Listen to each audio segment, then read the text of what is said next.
Տեսեք, այստեղ աբսուրդային իրավիճակ է, քանի որ պատգամավորի թեկնածու է եւ իր կարգավիճակով անձեռնմխելի է անձը, այսինքն Հասմիկ Սարհատյանի ձերբակալելու համար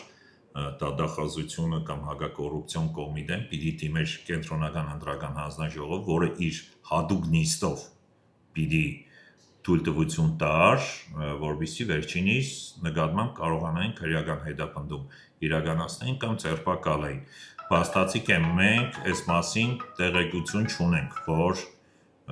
որևէ գործողություն կատարվել է։ Համենայն դեպս կենտրոնական ընտրական հանձնաժողովի կայքում նման բան գրած չէ։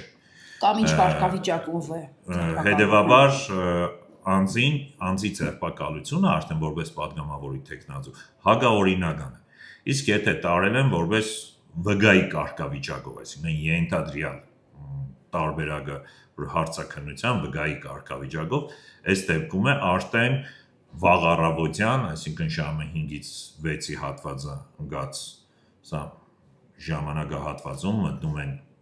տուն, մարդուն իր հանգիստը խաթարում են, դրա համար է կա արդեն այլ ընթացակարգ, այսինքն մարդուն պիտի ծանուցեին, եթե ծանուցման չարձագանքեր, չներկայանար եւ այլն, նոր կարող էին բերման ենթարկել։ Այս դեպքում է ամեն դեպքում գործ ունենք իրավական աբսուրդի հետ։ Սա իրավական փեսպրիձել է, որը իմ կարծիքով անմիջապես